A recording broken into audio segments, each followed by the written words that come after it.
Adelante, cuando gustes. Adelante, gracias. Buenos días a todas y a todos. Vamos a continuar el día de hoy ya para terminar las sesiones con este juicio de inconformidad y el recurso de reconsideración.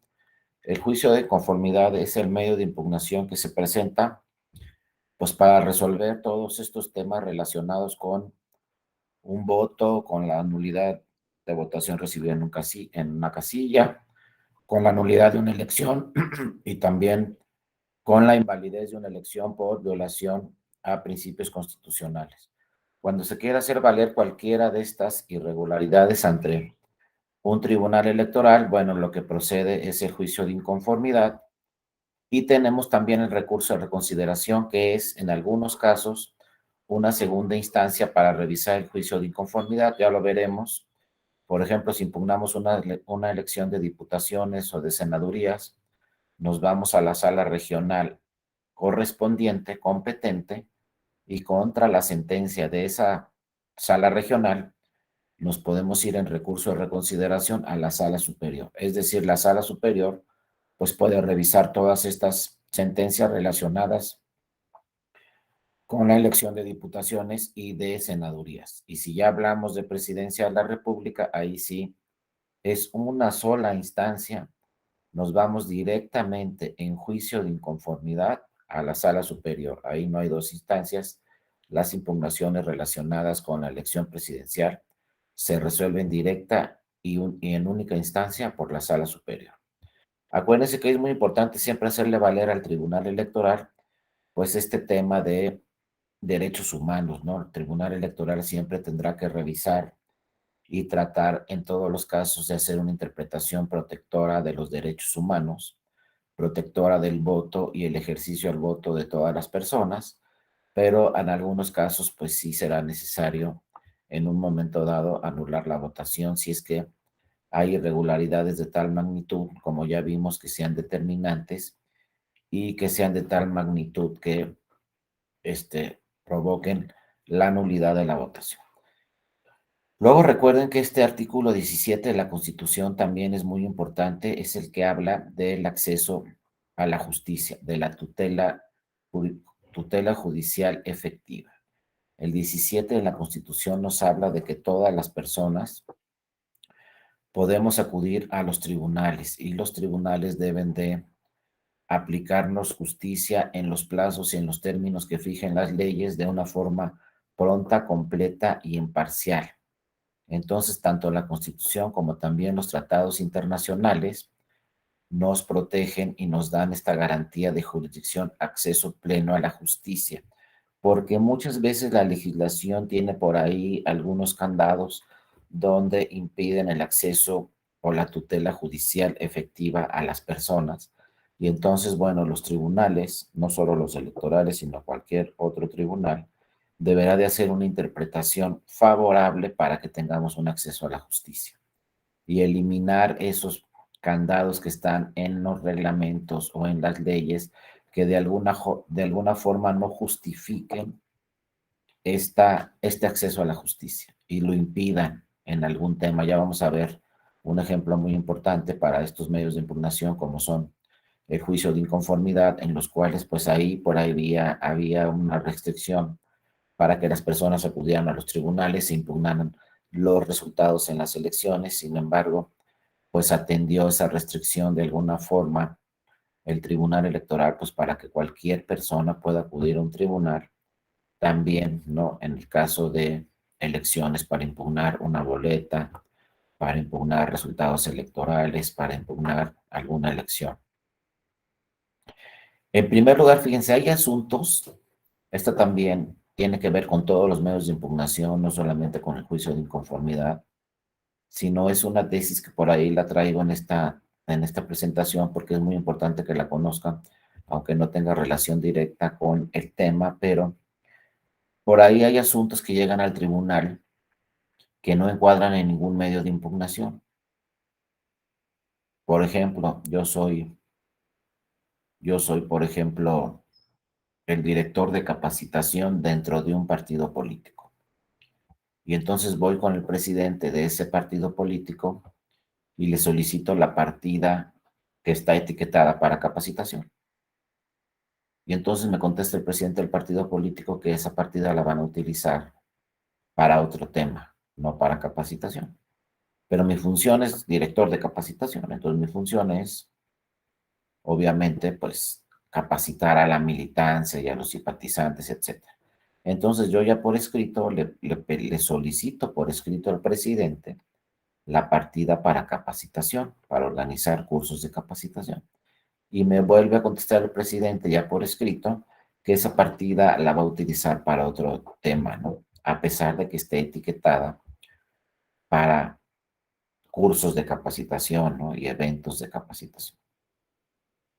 Entonces, fíjense, por ahí, pues yo como director de capacitación digo, no, pues si no me dan esa partida de capacitación, no voy a cumplir con mis actividades durante todo el año de capacitación. ¿Pero qué puedo hacer? Bueno, pues voy a acudir al Tribunal Electoral, porque es un tema político electoral que tiene que ver con la capacitación de la militancia dentro de un partido político. Pero ¿en qué medio de impugnación voy a acudir al tribunal? No puedo acudir en juicio de inconformidad, por ejemplo, que es el que estamos revisando hoy, porque es para impugnar resultados electorales. ¿Puedo ir juicio para la protección de los derechos políticos de la ciudadanía, el JDC? Pues tampoco, porque a mí en lo personal no me están afectando ningún derecho político electoral. Están afectando la capacitación, el derecho a capacitación que pudiera tener la militancia, quizá, pero a mí en lo personal no. Luego una queja, pues no. Un procedimiento especial sancionador tampoco procede para estos casos. Y así uno va revisando en muchos casos, no solo en este, sino en muchos casos uno va revisando y va revisando y va revisando, y entonces uno se encuentra pues que no hay un medio de impugnación ahí en la ley. ¿Y por qué no hay ni un medio de impugnación para este caso o algunos otros? Pues porque obviamente las legisladoras y los legisladores pues no pueden pues revisar todo lo que pudiera suceder, ¿no? En materia electoral hay muchos acontecimientos que suceden que no lo tienen previsto y entonces no crean una ley donde esté el medio de impugnación, en donde esté prevista esa situación. Se adelanta, es decir, la realidad se adelanta a la legislación, la realidad se adelanta a los medios de impugnación. Entonces, en el 2002 empezaron a llegar así muchos casos, pues que no encuadraban en ningún medio de impugnación y entonces el tribunal les abrió la puerta y los denominó asunto general. Y el Tribunal Electoral creó una jurisprudencia para que todos estos asuntos también se resolvieran dentro del tribunal, aunque no tuviéramos un medio de impugnación específico para ese asunto. Dice el tribunal, pues póngale asunto general y resuélvanlo. Y después este asunto general cambió a juicio electoral. Y ahora ya, si ustedes revisan en la página del Tribunal Electoral, pues van a ver que constantemente el Tribunal Electoral resuelve muchos asuntos que se llaman juicios electorales. Es decir, no están directamente en la ley de medios, ese medio de impugnación, pero es un medio de impugnación que procede para resolver cualquier otro caso que no esté contemplado en los medios de impugnación y tenga relación con la materia electoral y en atención a la tutela judicial efectiva del 17 de la Constitución que analizamos, pues lo tenga que resolver el tribunal. Y no dejen caso de indefensión a las personas que quieran acudir al tribunal simple y sencillamente porque no existe el medio de impugnación para impugnar esos actos. Entonces, una jurisprudencia que sigue vigente y nos dice esta, ¿no? Asunto general, las salas del Tribunal Electoral del Poder Judicial de la Federación están facultadas para formar expediente ante la improcedencia de un medio de impugnación específico. Entonces aquí la jurisprudencia dice, si no hay un medio de impugnación específico, de todos modos las salas del tribunal tienen la facultad para recibir ese asunto, resolverlo vía asunto general que actualmente ya se llama juicio electoral. Y eso sucedía con las salas del Tribunal Electoral Federal, pero también posteriormente, pues empezaron a suceder estos temas también a nivel local, en los tribunales electorales locales. Y entonces en el 2014 también la Sala Superior emitió una jurisprudencia señalando medios de impugnación en materia electoral ante su falta de previsión en la normativa local, la autoridad electoral estatal o del Distrito Federal competente debe implementar un procedimiento idóneo. Lo mismo sucede entonces para los tribunales electorales en las entidades federativas. Si no hay un medio de impugnación en la ley de esa entidad federativa para impugnar ese tema, pues el Tribunal Electoral tendrá que implementar también en el Estado un procedimiento idóneo para admitir, resolver esa demanda, ese asunto que no encuadra en ningún otro medio de impugnación. Estas dos jurisprudencias pues atienden directamente al 17 de la Constitución, que nos habla de tutela judicial efectiva. Eso quiere decir que no podemos decir, no podemos poner de pretexto como tribunales electorales que porque no hay un medio de impugnación en la ley directamente para resolver ese asunto, ya no se va a resolver. Ya no se va a atender a esa persona que acude al tribunal. Sí se le va a atender, sí se le va a revisar su demanda y se le va a poner al asunto juicio electoral. Y así, insisto, constantemente han llegado juicios electorales al Tribunal Electoral. Todo esto se desprende, ¿no?, de estos fundamentos o estos artículos. Vean cómo el sustento jurídico, la fundamentación de estos temas que estamos analizando, pues son con base en artículos de la Constitución y en cláusulas o normas internacionales. Es decir, la jurisprudencia actualmente de la Sala Superior del Tribunal Electoral, en la mayoría de los casos, su fundamento jurídico son disposiciones constitucionales y disposiciones convencionales, ¿no? En donde se habla de que todas las personas tienen el derecho fundamental de acceso a la justicia y a la tutela judicial efectiva. Por lo tanto, en la esfera de sus atribuciones, todas las autoridades jurisdiccionales deben de otorgar el derecho a acceso, impartición de justicia y un recurso efectivo a todas las personas.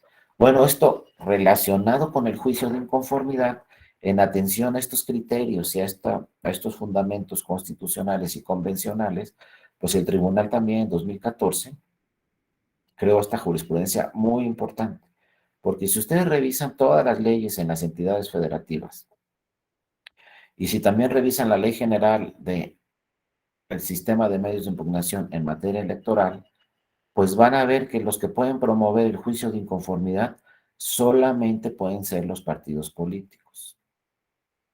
Si yo soy candidata o soy candidato y pierdo una elección y me ganaron por 10 votos de diferencia, imagínense, en un ayuntamiento, en una diputación, etcétera, me ganan por 10 votos. Si mi partido no quiere impugnar la elección, no la podía impugnar yo como candidato o como candidata. Conforme a la ley, el único que tiene facultades para impugnar una elección es el partido político, no las candidatas y los candidatos. Si ustedes revisan la ley dice que solo un candidato o una candidata puede impugnar cuando se trate por motivos de inelegibilidad. Es decir, si gano la elección, por ejemplo, una diputación federal y el INE me dice, eres inelegible, no puedes acceder al cargo.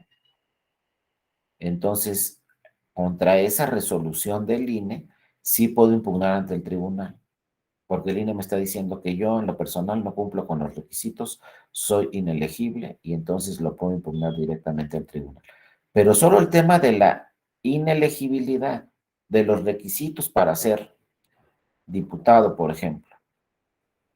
Pero si yo quisiera impugnar la elección, la votación recibida en una o varias casillas, o 1, 2, 3, 4 votos, no lo podría hacer si no va mi partido y impugna, porque la ley dice que los candidatos solamente pueden ir como coadyuvantes para impugnar resultados electorales. Entonces aquí, pues realmente, ¿qué sucedía con este tema de la tutela judicial efectiva para las candidaturas? Esto lo cuestionaban mucho las candidaturas porque decían, no, entonces si no impugna mi partido, pues yo ya no puedo impugnar la elección. Y a mí también me está afectando esa irregularidad que sucedió en la elección. Y a mí también me interesa que se anule la votación en una o varias casillas. A mí también me interesa en un momento dado que se anule la elección. y resulta que yo no puedo acudir personalmente al tribunal electoral como candidata o candidato de esa elección. Y ahí estaba la inconsistencia, porque eso desde la ley de 1996 estaba muy claro en el sistema de medios de impugnación que los candidatos no podían impugnar elecciones. Pero luego acuérdense que por ahí de 2012 y 2014 también nace la figura de las candidaturas independientes. Y también ya podemos participar como candidatas o candidatos independientes. Y a poco si me ganan la elección, tampoco la puedo impugnar porque soy candidato independiente. Pues eso tampoco está regulado en la ley. Y la ley sigue señalando que solamente los partidos políticos pueden impugnar elecciones. Entonces, en atención a esta especie de restricción para las candidatas y los candidatos de impugnar elecciones, pues el tribunal también en 2014 emitió esta jurisprudencia, la 1 del 2014, donde le da acceso a las candidaturas. Ya no vía legal, sino esto es vía jurisprudencial.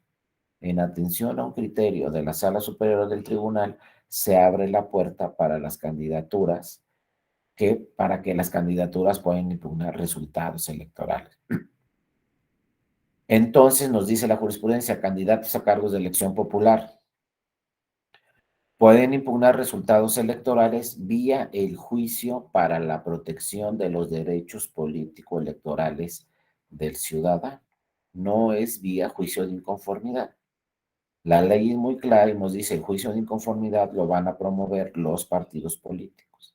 Entonces la sala superior dice, bueno, si tú como candidata o candidato sientes que se te está afectando algún derecho político o quieres solicitar que se anule la elección o que se anule la votación en una o varias casillas, el tema o el medio de impugnación que vas a tener que utilizar para impugnar las elecciones, ¿no? O la votación recibida en una o varias casillas, será el juicio para la protección de los derechos político-electorales. Ya sea que seas candidata o candidato dentro de un partido político en una elección, o que seas también candidata o candidato independiente. Actualmente, entonces, a partir de las elecciones federales del 2015, pues ya pueden ir directamente al tribunal las candidatas y los candidatos. Aunque no vaya su partido en juicio de inconformidad, sí puede ir una candidata, un candidato vía juicio para la protección de los derechos político-electorales. Sucede a veces el caso de que impugna la elección el candidato y también impugna la elección el partido. Entonces el partido llega en juicio de inconformidad al tribunal y el candidato llega en juicio para la protección de los derechos político-electorales del ciudadano, y a lo mejor el candidato impugna unas casillas y a lo mejor el partido político impugna otras casillas o solicitan que se anule la elección, etcétera. Bueno, si llegan los dos medios de impugnación, pues se acumulan y se resuelven en un solo asunto, porque están impugnando la misma elección, tanto el partido político como la candidata. En otros casos solo llegará el partido y en otros casos solo llegará el candidato o la candidata. Pero se abre la puerta, insisto, esto es muy importante, se abre la puerta directamente a las candidaturas para que puedan impugnar resultados electorales. Entonces, es muy importante esta jurisprudencia, porque si revisan la ley, pues la ley dice, no, tú eres candidato, tú eres candidata, no puedes hacerlo directamente, necesitas del partido político. Actualmente ya, pues con esta jurisprudencia también pueden ir, ¿no? Como se dice aquí, ¿no? En atención a diversas disposiciones también constitucionales y diversas posiciones, digo, y diversas disposiciones convencionales, los candidatos a cargos de elección popular están legitimados para promover el juicio para la protección de los derechos político-electorales del ciudadano contra las determinaciones definitivas de las autoridades electorales respecto de los resultados de validez de las elecciones en que participan, así como contra el otorgamiento de las constancias respectivas. Entonces, bueno, ahí queda claro que ya también las candidaturas pueden en un momento impugnar resultados electorales. Asimismo, nos dice la jurisprudencia, esta interpretación permite sostener que los candidatos pueden cuestionar cualquier posible irregularidad que afecte la validez de la elección en la que participa o directamente su esfera de derechos en relación con la elección, pues de otra forma se desconocería su derecho de acceso a la tutela judicial efectiva. Pues atendiendo a esta precisamente tutela judicial efectiva, resolvió en varios asuntos que luego se convirtieron en una jurisprudencia la Sala Superior que pues sí pueden impugnar resultados electorales las candidaturas. Y efectivamente, a partir de 2015, pues se han llegado diversos casos al Tribunal Electoral, donde quien impugna la elección es un candidato o una candidata, y lo que promueven obviamente es el juicio para la protección de los derechos políticos electorales del ciudadano. Por lo tanto, no solamente es el juicio de inconformidad la única vía para impugnar resultados de una elección. También vamos a tener el JDC o el Juicio para la Protección de los Derechos Políticos Electorales. ¿Dónde vamos a impugnar? Pues acuérdense que conforme al como están los distritos, acuérdense que para elecciones de diputaciones, de senadurías, de presidencia de la República, el país se encuentra dividido en 300 distritos electorales. Entonces, por ejemplo, si hay elecciones de diputaciones federales, pues van a competir 300 distritos. Va a haber la competencia en 300 distritos electorales. Van a participar partidos políticos y candidaturas en 300 distritos electorales. Es decir, se van a elegir 300 diputadas y diputados. Entonces, bueno, esas elecciones, pues las va a organizar el INE. El INE obviamente cuenta con 300 distritos que van a organizar en cada uno de esos 300 distritos una elección para diputaciones de mayoría relativa. Y entonces, bueno, el Tribunal Electoral tiene que revisar las 300 elecciones en un momento dado si se impugnan. Entonces, obviamente, pues la legislación, las legisladoras y los legisladores pues revisaron el tema y entonces le dieron competencia al Tribunal Electoral para revisar estas 300 elecciones. En su caso, pues se crearon 5 salas regionales. En 1996, cuando nace el Tribunal Electoral del Poder Judicial de la Federación, pues se crea el tribunal con la sala superior y 5 salas regionales.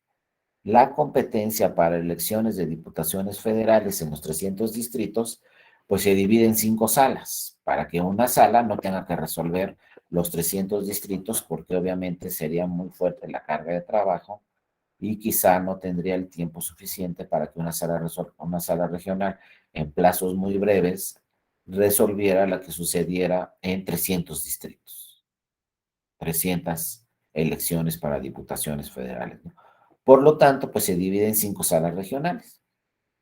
Aquí hay un dato muy curioso porque algunas salas regionales sí tienen puras entidades federativas que pertenecen a un marco territorial. Por ejemplo, la sala regional Jalapa, que está en el sur del país, pues cuenta con puros estados que están en el sur del país. Y de lo que se trata aquí es que si son 300 distritos, pues aproximadamente cada sala tenga una competencia de 60 distritos. Pero como unos estados tienen más distritos que otros, pues algunas salas regionales tienen más estados para su competencia y otros no. Por ejemplo, la primera sala, que es Guadalajara, tiene competencia para los 300 distritos de Baja California, para los 2 distritos solamente que hay en Baja California Sur, los 9 de Chihuahua, los 4 de Durango, los 19 distritos de Jalisco, los 3 de Nayarit, 8 de Sinaloa y 7 de Sonora. Ahí son aproximadamente 60 distritos. Entonces, si yo estoy participando, por ejemplo, en una elección de diputaciones federales en Baja California Sur y quedo en segundo lugar, pues voy a impugnar esa elección ante la Sala Regional Guadalajara, vía juicio de inconformidad en primera instancia. Si no estoy de acuerdo con la sentencia de la Sala Regional Guadalajara y por ejemplo, no anuló la elección como yo se lo solicité a la Sala Regional Guadalajara, sin embargo, no anula la elección, entonces si no estoy conforme con esa sentencia, me voy vía recurso de reconsideración a la Sala Superior. para que la Sala Superior revise la sentencia de la Sala Regional Guadalajara, la confirme o en su caso la pueda revocar y anule la elección. Entonces son dos instancias. Primero le voy a pedir a la Sala Regional Guadalajara que me anule la elección y si no, posteriormente le voy a pedir a la Sala Superior que revise esa sentencia para que efectivamente se anule la elección. La sentencia de la Sala Superior vía el recurso de reconsideración será definitiva e inatacable. Si la Sala Superior dice no se anula la elección, ya no hay a dónde irme, ya es la última instancia y no se anula la elección. Si la Sala Superior dice sí se anula la elección, pues se anula y tampoco ya no, nadie puede acudir a ninguna otra autoridad. Lo mismo sucede con la votación recibida en la casilla. Si la Sala Regional dice se anulan estas 5 casillas, puedo impugnar esa decisión ante la Sala Superior y, en recurso de reconsideración y veremos si la Sala Superior confirma la sentencia de la Sala Regional o no. Luego tenemos, fíjense, la segunda, la Sala Regional con sede en Monterrey es la segunda circunscripción y esta sala, fíjense, su sede es en Monterrey, pero le llegan asuntos de Querétaro. Aquí por les digo que es curioso cómo quedaron conformadas las competencias de las salas regionales, porque a la sala Monterrey le toca resolver, obviamente, asuntos de Nuevo León, que está muy cerca, pero resuelve asuntos de Guanajuato, que ya no están tan cerca, de Aguascalientes, que ya no están tan cerca, de Coahuila, de San Luis Potosí, de Tamaulipas, de Zacatecas, ¿no?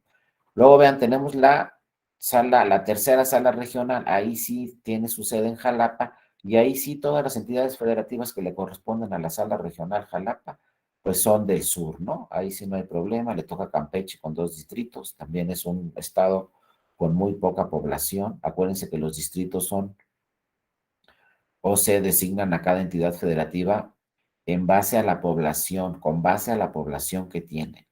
No es el tamaño de territorio, sino es el número de habitantes, el número de personas que están en la lista nominal, lo que logra cuántos distritos tiene cada entidad federativa. Podrá ser grande el estado o chico, lo importante es ver cuántos habitantes hay, cuántas personas están en la lista nominal. Los que tienen más personas en la lista nominal tienen más distritos, necesitan más diputados que los representen. Los que tienen menos personas en la lista nominal tienen menos distritos, como es Campeche. Fíjense, Campeche es un estado de tamaño regular, pero solamente tiene 2 distritos. Baja California Sur, pues es un estado con un territorio muy grande, sin embargo, también tiene solamente 2 distritos, porque no hay mucha población ni en Baja California Sur, ni hay mucha población en Campeche. Pero hay otros estados que son pequeños en territorio, pero con muchísimos distritos, como puede ser, por ejemplo, el Estado de México, su territorio es mediano frente a otros territorios mucho más grandes, y sin embargo tiene 40 distritos el Estado de México, frente a 2 de Campeche, porque pues en el Estado de México es el estado que tiene más personas inscritas en la lista nominal. Estamos hablando prácticamente ya de 11 millones de personas inscritas en la lista nominal del Estado de México. Y por ejemplo, Colima, estamos hablando todavía de 500,000 personas inscritas en la lista nominal. Entonces, 500,000 frente a 11 millones, pues claro que Colima, Campeche, Baja California Sur, por ejemplo, tienen 2 distritos y el Estado de México tiene 40. Bueno, entonces en la tercera sala, que es Jalapa, todos los asuntos relacionados con diputaciones federales de Campeche, Chiapas, Oaxaca, Quintana Roo, Tabasco, Veracruz y Yucatán, las va a resolver la sala regional Jalapa y en segunda instancia, en su momento dado, la sala superior. Si yo quiero impugnar una elección de diputaciones federales de Campeche, de uno de los 2 distritos de Campeche, pues me voy a la sala regional Jalapa y luego a la sala superior. La cuarta sala tiene su sede aquí en la Ciudad de México. Tiene obviamente a la Ciudad de México, Guerrero, Morelos, Puebla y Tlaxcala. Y finalmente la quinta sala regional tiene solamente 4 entidades federativas, ¿no? De competencia, que son Colima con 2 distritos, Hidalgo con 7, Estado de México 40 y Michoacán 12. Por ejemplo, Colima está muy cerca de Guadalajara. Sin embargo, le tocó la sala regional Toluca, no la sala regional Guadalajara, porque la idea era, como les decía, que cada una, más o menos cada una de las salas regionales tuviera una competencia de 60 distritos. Pero insisto, son 300 diputaciones de mayoría relativa a las que tenemos, las que tuvimos elecciones el año pasado. Y en el 2024 vamos a tener 300 diputaciones de mayoría relativa, más 200 diputaciones de representación proporcional, más las senadurías. Acuérdense, en cada estado pueden competir dos candidatos. Si gana el estado, entran dos candidatos de senadores o del Senado de la República, y además en cada estado entra el segundo lugar. Acuérdense que cuando hay elecciones de senadurías, los que ganan meten dos senadores y el partido que queda en segundo lugar mete uno, también entra el segundo lugar. Entonces cada entidad federativa va a meter tres senadoras o senadores en el 2024. Ahí sí no hay de que a este le tocan dos distritos, solamente dos diputaciones. Y a este le tocan 15 distritos, entonces 15 diputaciones, ¿no? Los diputados entran al número de personas que tiene cada estado. Pues Colima va a meter dos diputados, nada más, de mayoría relativa. Y el Estado de México va a meter 40 diputadas o diputados de mayoría relativa al Congreso. En senadores no, ahí no es conforme a la población. Ahí en senadores sí es conforme al estado. Entonces, cada estado va a, van a competir van a competir todos los partidos políticos y van a entrar al Senado de la República tres candidatos ganadores de cada estado. ¿Cuáles tres? Los dos que ganaron la elección, porque compiten con dos fórmulas cada estado. Si yo gano la elección, entran esos dos, pero si yo quedo en segundo lugar, va a entrar uno. Entonces, cada estado va a estar representado por tres senadoras o tres senadores. Ahí sí todos los estados igual.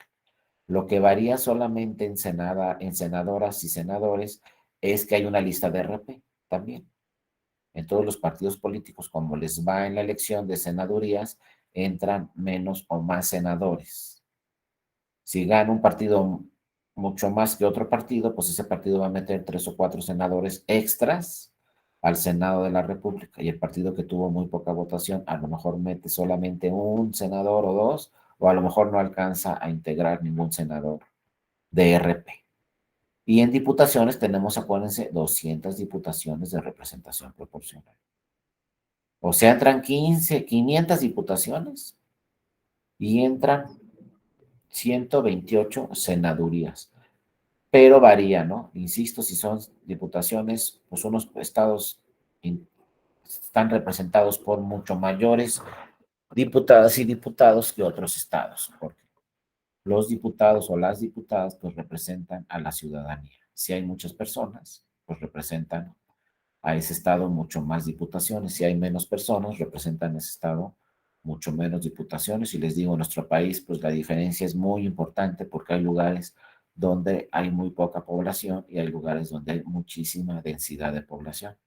Simplemente, como les digo, ¿no? La Sala Toluca resuelve asuntos de Colima, que solamente tiene dos diputaciones, y resuelve asuntos del Estado de México, que tiene 40 diputaciones. Porque pues la población del Estado de México, pues lo conocen muy bien, ¿no? Es el estado que tiene más habitantes en nuestro país, y les digo, estamos hablando de una lista nominal aproximadamente de 11 millones. Esta lista nominal de 11 millones en el Estado de México, pues puede representar a varios países europeos. Hay muchos países europeos que el número de habitantes total son 5 millones, 6 millones, 7 millones. Hay países europeos que tienen 10 millones de habitantes. El Estado de México solamente tiene 11 millones en la lista nominal, no de habitantes. 11 millones mayores de 18 años, ¿no? Entonces, pues podría ser un país europeo fácilmente. Solamente el Estado de México en cuanto a habitantes. Bueno, seguimos. Cuando vamos a presentar el juicio de inconformidad, pues se tiene que revisar por las magistradas o los magistrados del Tribunal Electoral dos temas muy importantes.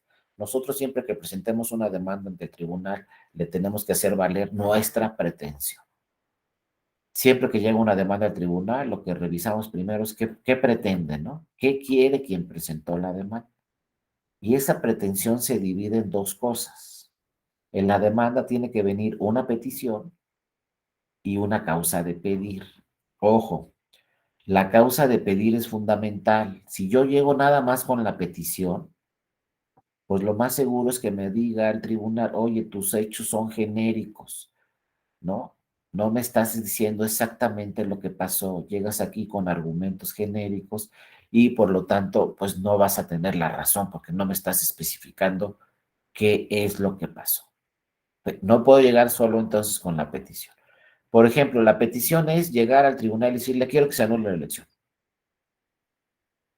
porque hubo diversas irregularidades en la elección, pero no puedo llegar así nada más, porque el tribunal me va a decir, no, pues ya sé que quieres que se anule la elección y me estás diciendo que existieron muchísimas irregularidades, pero tienes que especificarme una por una cuáles son las irregularidades que sucedieron. Y además, más complejo para el partido político, para la candidata o el candidato, además de que tienes que decirme cuáles son las irregularidades, fíjense, me lo tienes que acreditar con pruebas. Entonces, es lo que es la causa de pedir en la demanda. No puedo llegar solamente con la petición, también tengo que llegar con la causa de pedir. Tengo que decirle al tribunal, quiero que se anule la elección porque sucedió esto, esto, esto y esto, y aquí están las pruebas que acreditan que efectivamente sucedieron todas esas irregularidades. Entonces, la causa de pedir es fundamental, ahí no se nos puede pasar, porque luego vemos demandas que dicen, quiero que se anulen estas cinco casillas en esta elección por todas las causales de nulidad. Y nada más, pues obviamente es un argumento genérico. Y el tribunal va a contestar, no, tienes que decirme qué es lo que sucedió en cada casilla.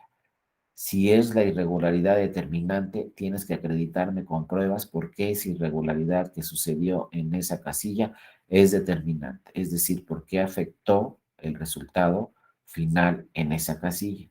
Lo mismo en una elección, tienes que decirme qué irregularidades sucedieron en la elección, por qué son determinantes y demostrarme con pruebas que efectivamente sucedieron esas situaciones. Y obviamente los fundamentos de derecho, tienes que decirme qué normas constitucionales o qué normas legales se están vulnerando de tal forma que se tenga que anular la elección. Entonces nunca se les pase, no solamente es en nulidades, es en cualquier materia.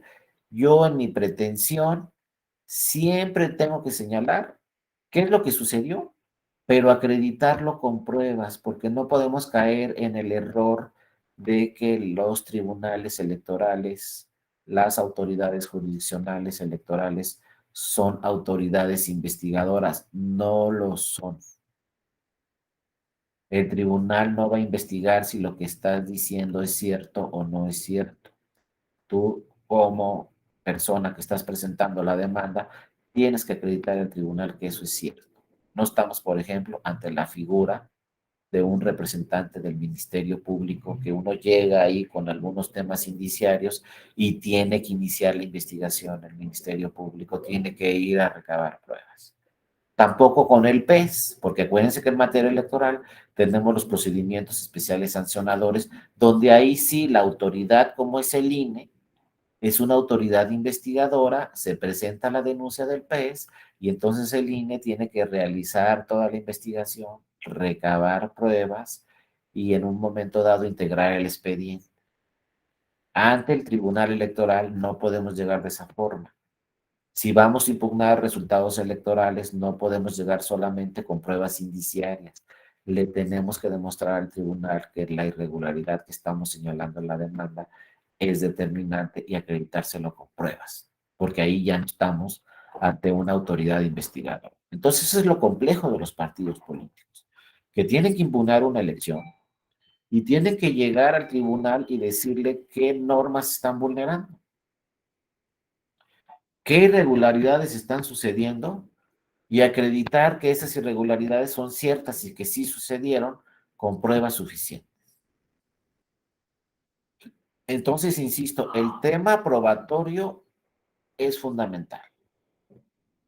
No va a salir el Tribunal Electoral a recabar pruebas. Las pruebas tienen que llegar con la demanda. Por ahí hay una excepción y sí, los tribunales electorales tienen por ahí las facultades para en un momento dado recabar alguna prueba que se estime determinante para la elección. pero se tiene que cumplir con dos condiciones. Le debe dar tiempo al tribunal de recabar esa prueba y se tiene que demostrar que van por esa prueba porque es determinante para el resultado, para resolver el asunto. Pero, insisto, es discrecional.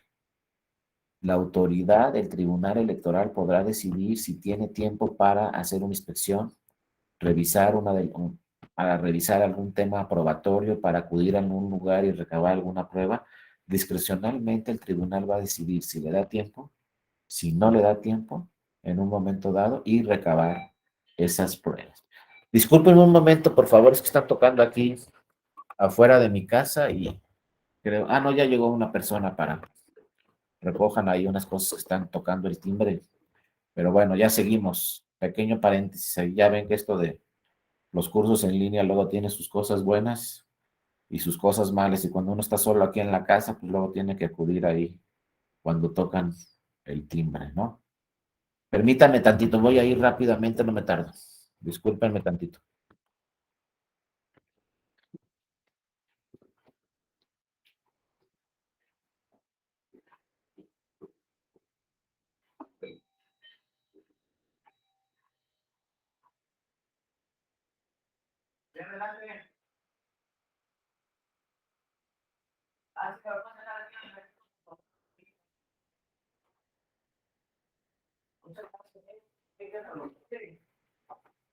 Yo soy Darío, papá, Darío Mora.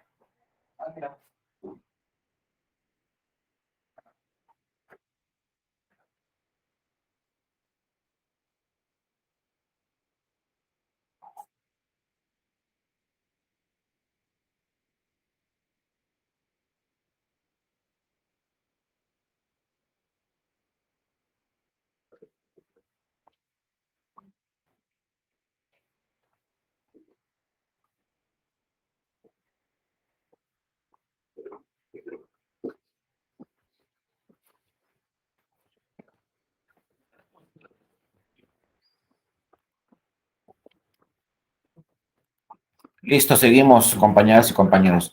Bueno, entonces les decía, es muy importante entonces acreditar con pruebas lo que estamos diciendo en una demanda, porque sí, por ahí a principios, cuando se creó el tribunal, por ahí de 1996, sí empezaron a llegar muchas demandas, pero en muchos casos estas demandas no tenían las pruebas suficientes para acreditar exactamente los acontecimientos que sucedieron y para, en su caso, anular la votación en una casilla o en un momento dado anular la elección. Entonces, el tema probatorio es fundamental. Por eso también aquí en la Escuela Judicial Electoral, pues tenemos varios cursos, varios diplomados que específicamente se refieren al tema probatorio, porque bueno, es un tema esencial en materia electoral.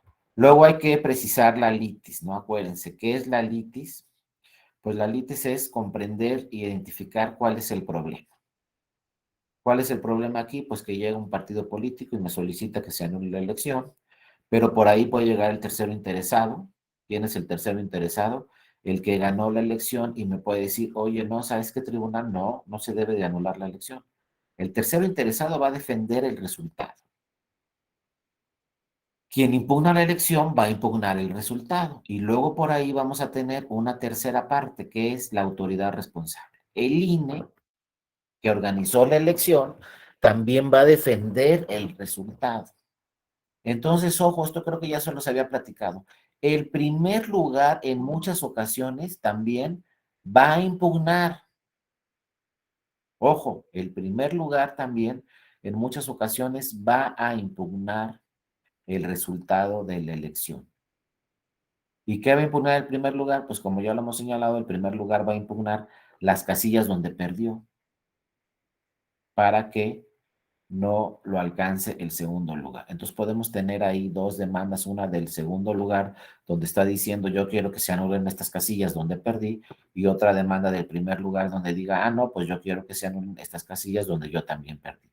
Porque si bien es cierto, el primer lugar ganó, no ganó, obviamente, en todas las casillas.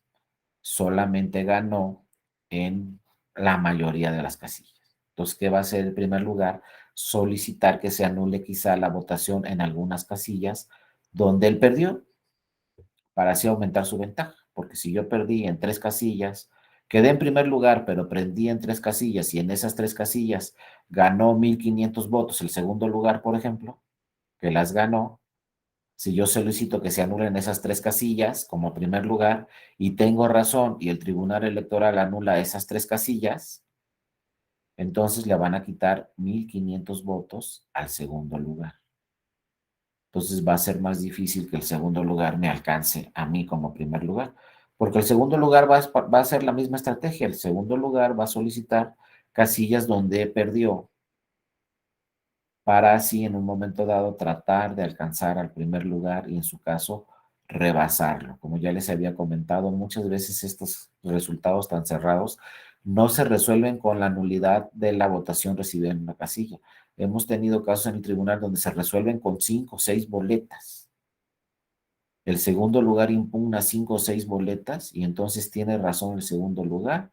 El tribunal dice, exacto, efectivamente, esas boletas se las quitamos al primer lugar porque son votos nulos, le quitan 6 votos al primer lugar y resulta que el segundo alcanza al primero y el primero baja a segundo porque me ganaron por 3 votos. El segundo lugar impugna 6 boletas, me quitan a mí 6 votos como primer lugar, y entonces el que sube a primer lugar es el segundo, y yo como primer lugar bajo a segundo, porque yo no impugné ni una sola boleta, y el resultado final de la elección era de 3 votos, la diferencia entre el primero y segundo lugar. 2, 3 votos, 5 votos, 6 votos, 10 votos, 20 votos, pueden cambiar el resultado de una elección.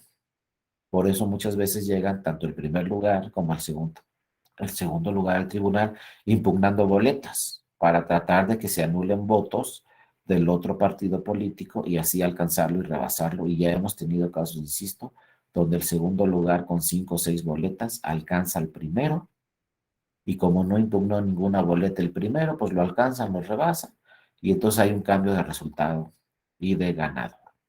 Así ha sucedido en varios casos donde el tribunal dice hay un cambio de resultado en atención a este tema y ahora el segundo lugar sube a primero y el primero baja a segundo lugar, porque el primer lugar no impugnó ninguna boleta, ninguna votación recibida en la casilla. Obviamente el primer lugar nunca van a encontrar que impugne la elección porque ya la ganó, ni que impugne la constancia de mayoría porque ya la ganó, pero sí habrá casos donde el primer lugar impugne 2, 3, 4 boletas o donde el primer lugar impugne una o dos o tres o algunas casillas, ¿no? La votación en diversas casillas, no la elección. La elección siempre la va a impugnar, obviamente, el segundo lugar, el tercer lugar, el cuarto, etcétera, ¿no? Acuérdense, bueno, las partes que intervienen en el juicio, pues como ya vimos, es la autoridad responsable, donde le va a rendir un informe circunstanciado al tribunal. ¿Qué es el informe circunstanciado? Le va a decir al tribunal, oye, el que presentó la demanda está solicitando que se anule la votación en estas casillas, pero no se debe de anular porque no hay una irregularidad grave y determinante. Así le va a decir el INE al tribunal. Y no se debe de anular la elección tampoco porque no hay una irregularidad grave ni determinante. Lo que organicé yo en las casillas y lo que organicé yo como INE en el proceso electoral debe de conservarse como legal y no se debe de anular la elección. Es decir, el INE siempre va a defender pues lo que él organizó, la votación recibida en las casillas y toda la elección. Entonces, en su informe circunstanciado, va a decir al tribunal, ¿sabes qué? No le alcanza al partido político para que se anule la votación en estas casillas por esto y esto y esto, o para que se anule la elección por esto y esto y esto. Entonces, el tribunal va a revisar el informe circunstanciado, va a revisar la demanda que presentó el actor, que acuérdense que el actor puede ser el partido político o puede ser la candidata o el candidato, porque como vimos en la jurisprudencia, ya actualmente también una candidata o un candidato pueden impugnar los resultados de una elección. Entonces va a revisar el tribunal lo que dice el informe circunstanciado, lo que dice quien presenta la demanda y lo que dice, obviamente, el tercero interesado. Por lo general, el tercero interesado, pues va a ser el que ganó la elección, que va a tener argumentos similares a los del INE. El INE va a decir no se debe de anular la elección. El que ganó, que es el tercero interesado, también va a decir no se debe de anular la elección. Y entonces ahí es donde el Tribunal Electoral va a tener que revisar los argumentos de las partes y va a tener que decir quién tiene razón y quién no tiene razón. Las pruebas que se pueden presentar, acuérdense, fíjense, en materia electoral, pues empezaron los primeros tribunales electorales, la legislación decía que solo se podían admitir las documentales públicas. Ya hace muchos años, con los primeros tribunales electorales, decía la ley, solamente se pueden admitir las documentales públicas. Pero luego con la legislación de 1996, pues se desarrolla un tema muy extenso y la ley a partir de 1996, pues nos habla de documentales públicas. Acuérdense que la ley dice que las documentales públicas tienen valor probatorio pleno, es decir, de estas actas que platicamos en la casilla que se levantan, el acta de jornada electoral, el acta de escrutinio y cómputo, la hoja de incidentes o el acta de incidentes y el acta de clausura, pues son documentales públicas. Entonces, lo que está demostrado en esas actas, como la firmaron las funcionarias y los funcionarios de mesa directiva de casilla, pues se tiene como cierto lo que dicen esas actas, salvo que contengan errores, ¿no? Pero si están bien llenadas las actas en la casilla, se va a tener por cierto lo que dicen las actas. Entonces, si un tribunal, ¿cómo va a saber un tribunal qué pasó en una casilla? Pues con estas documentales públicas. ¿Cuál fue el resultado? Pues hay que revisar el acta de escrutinio y cómputo. ¿A qué hora se instaló la casilla? Pues hay que revisar el acta de jornada electoral. ¿A qué hora se cerró la votación? Hay que revisar el acta de jornada electoral. Es decir, esas actas que se levantan en la casilla son fundamentales para cuando llegan al tribunal y le dicen, quiero que se anule la votación en esta casilla porque pasó esto, esto, esto y esto. ¿Dónde va a saber el tribunal si sucedieron esas cosas o no? Pues en esas actas.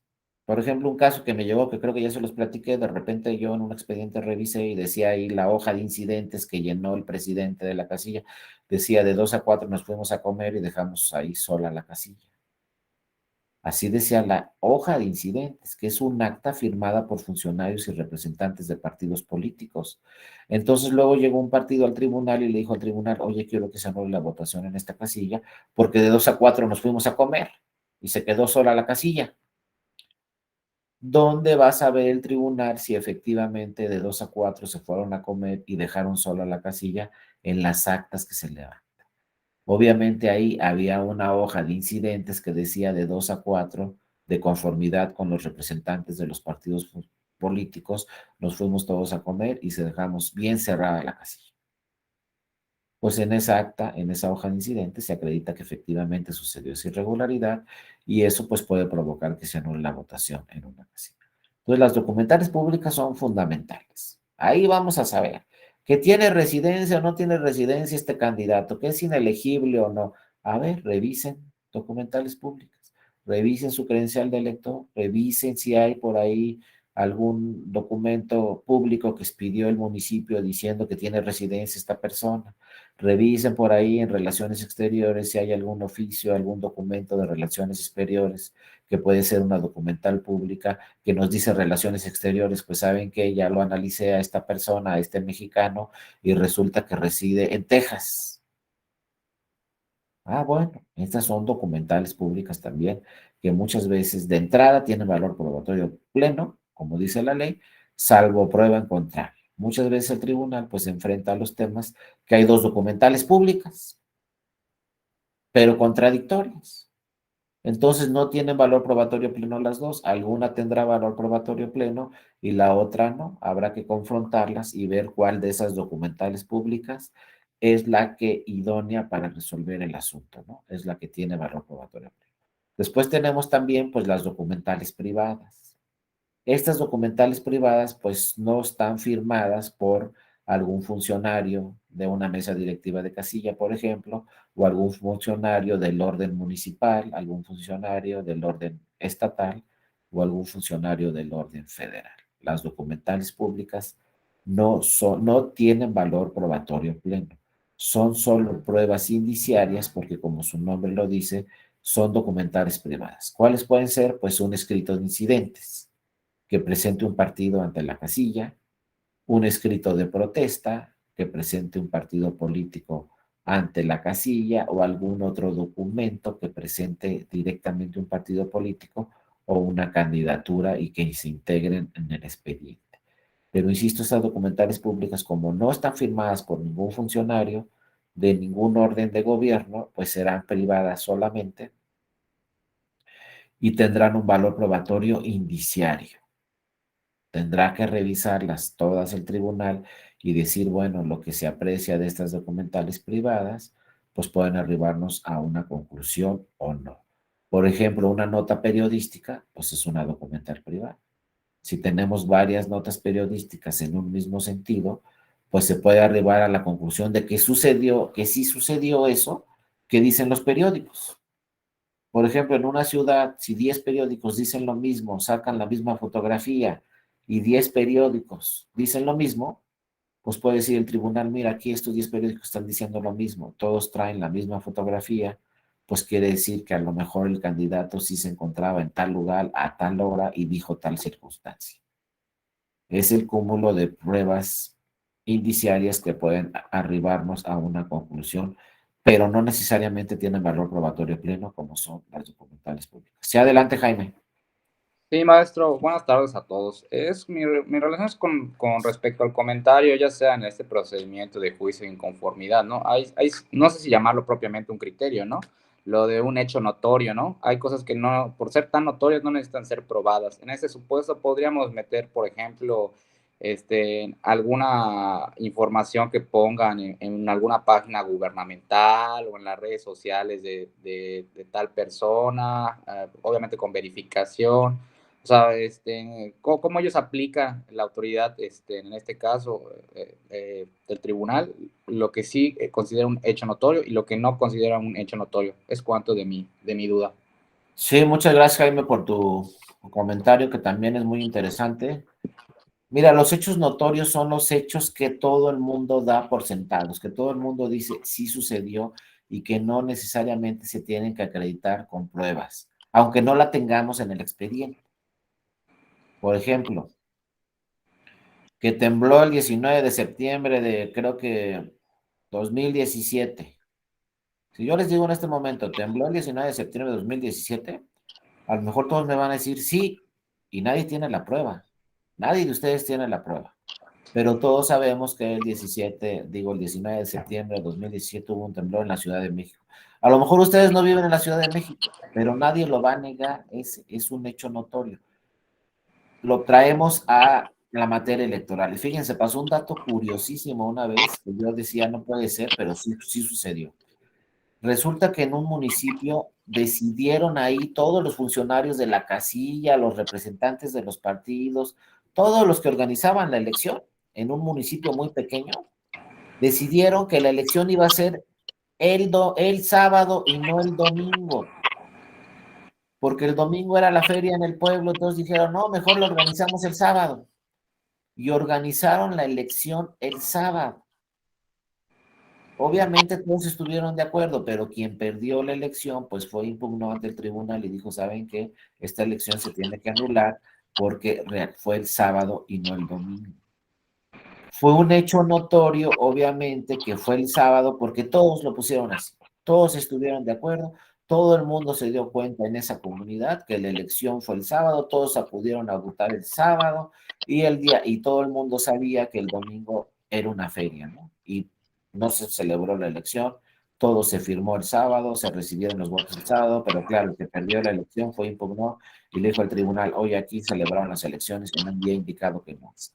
Entonces, muchas veces esos hechos son notorios. Toda la comunidad los conoció, toda la comunidad se enteró de ello. Por ejemplo, si yo les digo en el 2021 la elección fue el primer domingo de junio, pues es un hecho notorio que nadie lo va a desconocer y todo el mundo me va a decir, pues sí, efectivamente, la elección fue el primer domingo de junio, aunque no tengamos ese dato comprobable. Por ejemplo, ¿qué pasó ahorita en el estado de Querétaro? Todos sabemos que hubo un problema ahí en el estado de Querétaro el sábado, pero ¿estuvimos en el estadio? No. ¿Lo vimos con nuestros ojos? Tampoco. Pero ¿quién puede negar hoy que es martes, ¿no? que no hubo un problema en el estadio de Querétaro, ahí en el partido de fútbol el sábado. Nadie lo va a negar. Eso es lo que se llaman hechos notorios. Hechos que van a ser muy difícil que se nieguen porque son conocidos por toda la comunidad. Ahora tocaste un tema muy importante, Jaime, las redes sociales. Ahí sí hay que tener cuidado. Porque algo que se registre en redes sociales no quiere decir quizá que sea un hecho notorio, porque acuérdense que las redes sociales, pues por ahí se pueden manipular, por ahí se pueden hackear, por ahí tenemos la figura muy importante de las famosas noticias falsas. Un hecho notorio va a ser muy difícil que se acredite en redes sociales. Un hecho notorio se tiene que acreditar en todos los medios de comunicación y toda la comunidad de ese lugar tiene que conocer ese hecho notorio, ¿no? Las redes sociales muchas veces sí manejan noticias falsas y de repente nosotros nos vamos con la finta y pensamos que eso que se está acreditando en las redes sociales es cierto y muchas veces no es cierto. Ahí sí, los medios electrónicos, hay que tener mucho cuidado con los medios electrónicos, pero sí habrá muchos otros hechos notorios donde pues todo el mundo lo sabemos, aunque les digo puede haber un temblor, todo el mundo vamos a saber que tembló, aunque no estemos directamente en esa ciudad donde sucedió el temblor, pues es un hecho notorio que es efectivamente en materia de pruebas no se tiene que acreditar. Como les digo, si la elección fue el primer domingo de junio del año pasado, pues nadie me va a decir que no, porque todo el mundo sabe que se celebró la elección de diputaciones federales en el 2021, el primer domingo de junio. Si les digo, oye, pues estuvimos 2 años en pandemia, por ejemplo, pues también es un hecho notorio que nadie lo va a negar, etcétera. No hay una serie de hechos. Pero qué bueno que tocaste el tema, Jaime, de las redes sociales, porque sí, ahí sí hay que tener mucho cuidado. Se maneja, sobre todo en materia electoral, muchas veces muchos temas que son noticias falsas. De hecho, como ya los he comentado en otros cursos, el INE tiene ahí un convenio directamente con todas las redes sociales para revisar y monitorear todo lo que aparece en redes sociales, porque efectivamente muchas veces hay calumnias hacia las candidatas y los candidatos de temas que no son ciertos y se afectan, ¿no?, la imagen de un candidato o de una candidata y no son ciertos. Entonces, sí estamos entrando en una figura. El tema de hechos notorios toda la vida se ha platicado, pero ahora estamos entrando en una figura de las redes sociales que obviamente sí hay una contradicción un poco con los hechos notorios, porque no porque todo eso circuló en redes sociales y todo el mundo lo vimos, va a ser cierto. Aquí sí no se cumple claramente con ese tema de los hechos notorios cuando hablemos de redes sociales, porque ya nos hemos dado cuenta que en redes sociales muchas veces hay noticias falsas que todo el mundo las ve. Todo el mundo muchas veces cree que es cierto y no es cierto, ¿no? Entonces, esto de los hechos notorios sí hay que revisarlo, hay que tener mucho cuidado con las redes sociales. Entonces, muchas gracias, Mauricio, por tu participación. Digo, Jaime, por tu participación. Seguimos las pruebas técnicas, acuérdense, es lo que dice Jaime también, muchas veces llegan ya al tribunal en los juicios de inconformidad, se presentan muchas pruebas técnicas, se presentan muchos videos, muchas publicaciones en redes sociales, en USBs, nos presentan pruebas ante el tribunal. Mira lo que pasó en esta casilla y de repente vemos que abrimos el video y vemos que hay un video donde se está quemando las boletas en una casilla, pero, pues como les decía, las circunstancias de modo, tiempo y lugar para que se acredite una prueba técnica es muy complejo. Porque una cosa es abrir un video que veamos una casilla donde se están quemando las boletas y otra cosa es que esa casilla sea del proceso electoral 2021, que sea una casilla de la elección tal, en el día tal, de las boletas de tal elección, es decir, las circunstancias de modo, tiempo y lugar muchas veces son muy difíciles de acreditarse. No porque aparezca quemándose un paquete, ya va a ser de esa elección y de ese año y de ese día y etcétera, ¿no? Entonces, por eso les digo, hay que tener mucho cuidado con este tema de las pruebas técnicas, porque sí se ofrecen mucho y se presentan mucho con las demandas ante el tribunal, se presentan muchas fotografías, muchos videos, pero atendiendo a la tecnología, pues sabemos que estos pueden ser pruebas que estén editadas, etcétera. Entonces es muy difícil muchas veces acreditar las circunstancias de modo, tiempo y lugar vía pruebas técnicas. Luego también se han presentado al tribunal las famosas estas tarjetas, ¿se acuerdan? En 2012 se presentaron las tarjetas Soriana y le dijeron al tribunal, oye, aquí se estaba coaccionando a los electores a que votaran a favor de un partido político porque se les repartían tarjetas sorianas con puntos.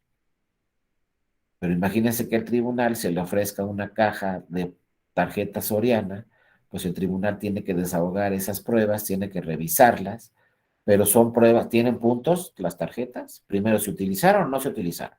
Dos, ¿tienen puntos o no tienen puntos? ¿Se le repartió a la ciudadanía o no se le repartió a la ciudadanía? ¿Estábamos en etapa de campañas o no eran etapas de campañas? ¿Se repartieron después? ¿Nunca se repartieron? ¿Sí se podían utilizar los puntos? ¿No tenían puntos las tarjetas?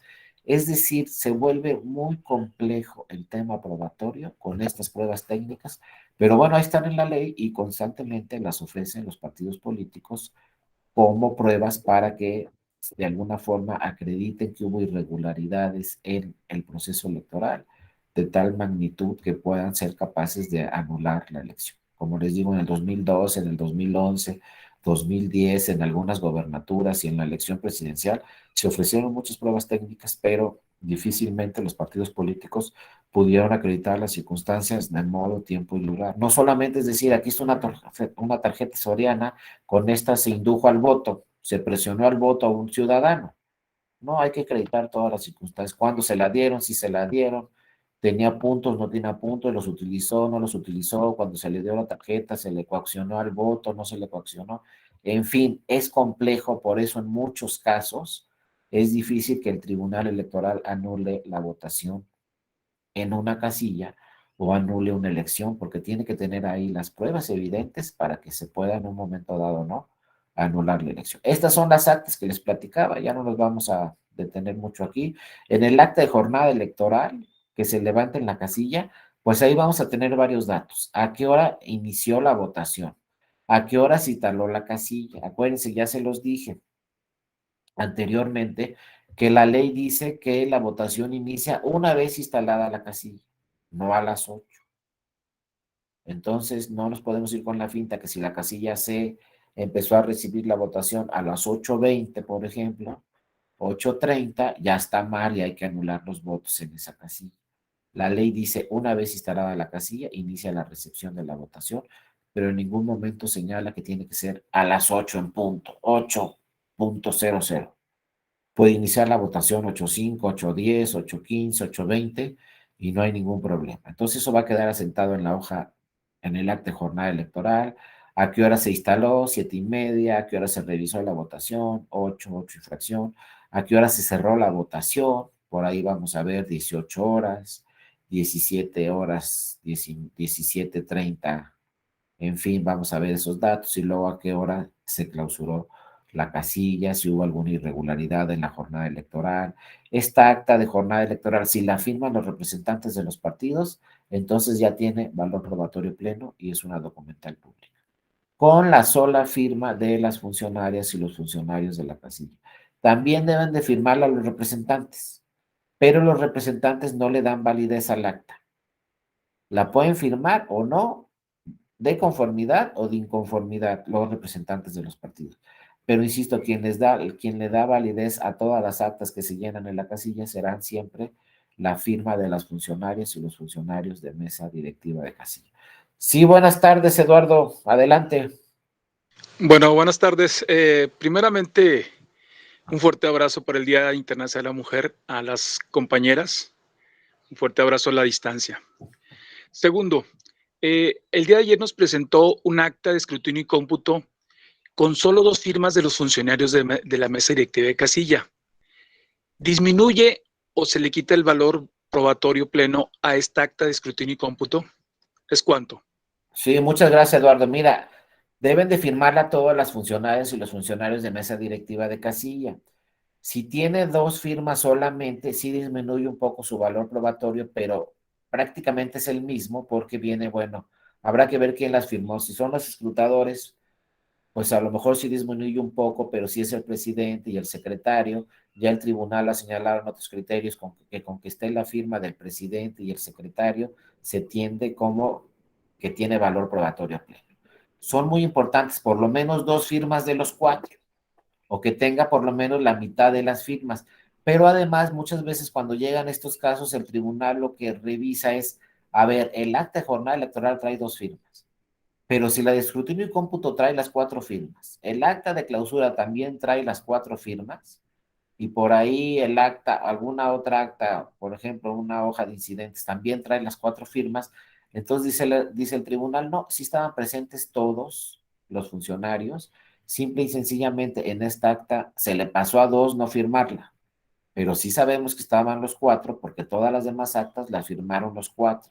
Si nada más había 2, pues sí perderá un poco de su fuerza probatoria, pero les digo, aquí lo que hace el tribunal cuando nada más trae 2 firmas un acta es revisar todas las demás actas. Si las demás actas traen 4 firmas, entonces se entiende y el tribunal interpreta que sí estaban todos los representantes y que sí revisaron todas las actas, todos los representantes, y que solo por un error faltaron las 2 firmas en ese caso.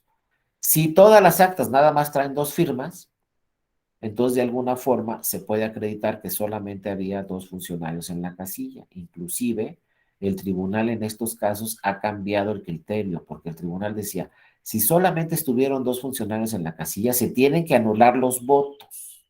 Antes, durante muchos años, así lo dijo. Si solamente estuvieron 2 funcionarios en la casilla, se tiene que anular todos los votos en esa casilla si un partido lo impugna.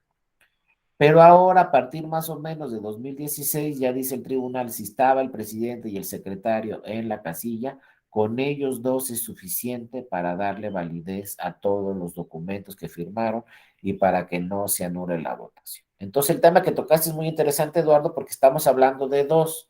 Si hubiere 1, entonces ahí capaz que sí se nos cae toda la votación, ¿no? Porque solamente había un funcionario. Pero si tenemos 2, pues con 2, dice el tribunal, es suficiente para que todo lo que realizó la casilla sea válido, incluyendo la firma del acta solamente con 2 firmas de 2 funcionarios, porque dice el tribunal, bueno, estaban la mitad, con eso es suficiente para tomar en cuenta todo lo que se realizó sea conforme a derecho y tenga validez. Antes no, antes sí decía, si nada más hay 2, se van a anular los votos. Pero ojo, también no se les pase, para anular los votos en una casilla, nunca sucederá este acontecimiento de oficio. Puede haber un funcionario en la casilla nada más, olvídense de 2. Puede haber uno, pero si nadie impugnó la votación en la casilla, será válida. Y como dice Eduardo, si nada más una persona firmó las actas, pero nadie impugnó, será válida esa votación. Ojo, necesitamos que un partido impugne, porque aunque lo advierte el INE, la votación será válida. Aunque lo advierte el tribunal, la votación será válida. Para poder anular esos votos, tendría a un partido político que llegar al tribunal y decirle, oye, quiero que se anulen los votos en esta casilla porque todas las actas nada más tienen la firma de una persona. Eso nos hace pensar que solamente había un funcionario en la casilla y si nada más hay un funcionario, los criterios del tribunal son que se anule la votación en la casilla. Si hay 2, no. Por eso digo, Eduardo, le diste justo al clavo, justo al número de funcionarios mínimos que se necesitan.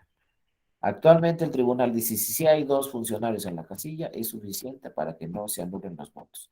Si tenemos 2 firmas, 2 actas, digo, en las actas solamente 2 firmas, hay que ver si ese error es en una acta o si sucedió en todas las actas de la casilla, quiere decir que no es un error. Quiere decir que solamente había 2 funcionarios, pero pues, hasta la fecha como lo que señalan los criterios del tribunal es que no se van a anular los votos si la casilla estuvieron presentes 2 funcionarios o 2 funcionarios. Gracias, Eduardo, por tu participación.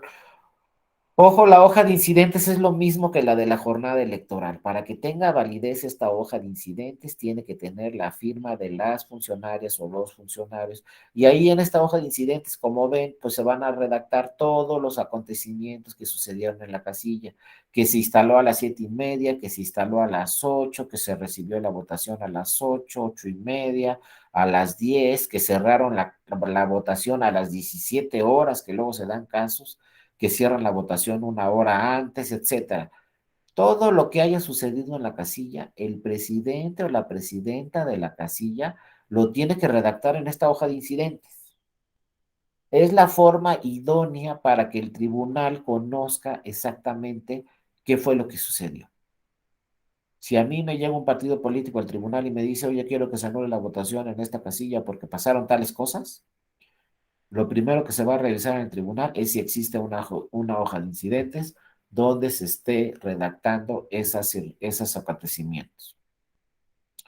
Si no hay hoja de incidentes, va a ser mucho más complejo revisar y saber exactamente qué pasó en la casilla. Puede haber otras pruebas que vengan en la demanda y nos digan, oye, pasó esto, y aquí te presento una testimonial, una confesional, o te presento un acta de fe de hechos ante notario público, etcétera. Pero la prueba idónea para saber qué pasó en la casilla, insisto, es que se redacte ese acontecimiento en la hoja de incidentes y que esté firmada por las funcionarias y los funcionarios de la mesa directiva de casilla. Si un partido nos dice, cerraron la votación a las 17 horas, como también me llevó una vez un caso al tribunal, donde el partido me decía, oye, anula los votos en esta casilla porque se cerró la votación a las 17 horas en vez de las 18 horas. ¿Cómo vamos a saber si sucedió? Pues efectivamente, la hoja de incidentes de esa casilla decía, cerramos la votación en la casilla a las 17 horas, porque los que faltaban de votar o para votar andaban en Estados Unidos. Así decía la hoja de incidentes. Entonces ya es un hecho comprobable en esta acta, en esta hoja de incidentes, es un hecho comprobable que se cerró la votación una hora antes, firmada por las funcionarias y los funcionarios y por los representantes de los partidos políticos. Ahí nos estamos dando cuenta claramente que es un hecho que se cerró la votación una hora antes. Ya después se tiene que revisar si eso es determinante o no para anular la votación. Y las pruebas supervenientes, acuérdense, estas son muy importantes, son las pruebas que llegan después. Yo presento mi demanda, tengo 4 días para presentar mi demanda, presento mis pruebas, y por ahí después aparece una nueva prueba que no tenía cuando presenté mi demanda, que no estaba o que no había aparecido o que le había solicitado y no me la habían dado. Esas son las que se llaman pruebas supervenientes, las que podemos presentar después de la demanda, ¿no? Las pruebas ofrecidas o aportadas fuera de los plazos legales no se deben de tomar en cuenta, a excepción en materia electoral de las supervenientes.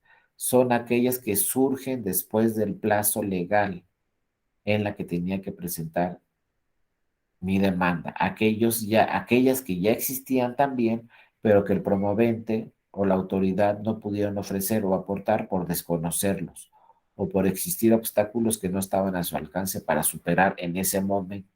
Entonces, ojo, estas son las únicas pruebas que se podrán presentar posteriormente al día en que presenté mi demanda. Aquellas que aparecen después o que las conozco o las reconozco después. Y nos dice la ley, siempre y cuando sea antes de que se cierre instrucción. Acuérdense, cuando se cierra instrucción, pues ya que se integra todo el expediente, se tienen todas las pruebas, todos los acuerdos, todo listo para realizar el proyecto de sentencia.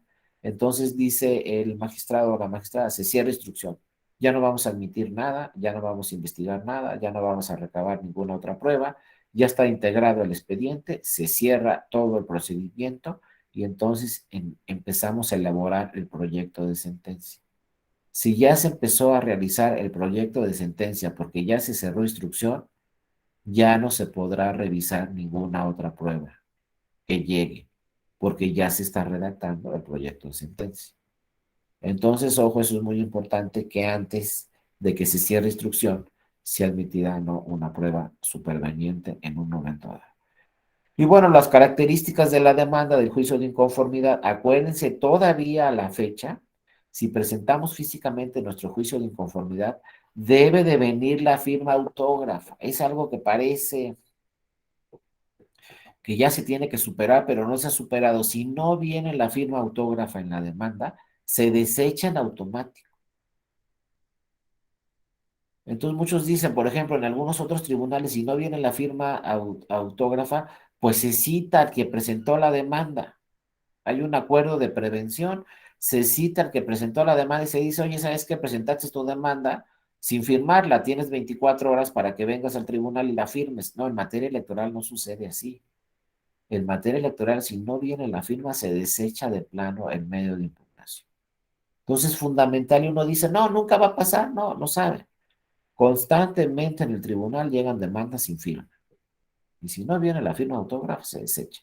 Ahora ya tenemos, acuérdense, tampoco se les pase, ya tenemos la figura de los medios electrónicos. Y ya se pueden presentar los medios de impugnación vía electrónica. Entonces ya tenemos dos posibilidades, presentarlos físicamente o presentarlos vía electrónica.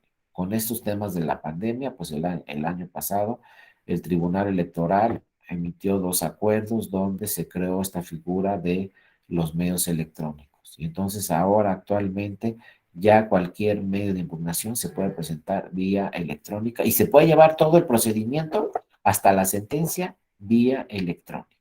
Pero no es algo que está regulado en la ley, también son acuerdos de la Sala Superior que emitió para que, pues con estos temas de la pandemia, pues cualquier persona que quisiera presentar una demanda, si así lo estima, pudiera ser en forma electrónica. Entonces tenemos las dos, ¿no? Actualmente el Tribunal Electoral, como también la Suprema Corte y algunos otros tribunales, pues tienen las dos vías. Yo puedo llegar y presentar mi juicio de inconformidad físicamente y que me sellen ahí de recibido, o puedo presentar también mi medio de impugnación en línea, ¿no? Me registro ahí con mis datos, me dan una firma electrónica, etcétera, una contraseña y puedo llevar todo el procedimiento vía electrónica. Entonces, lo decide quien promueve cualquier medio de impugnación.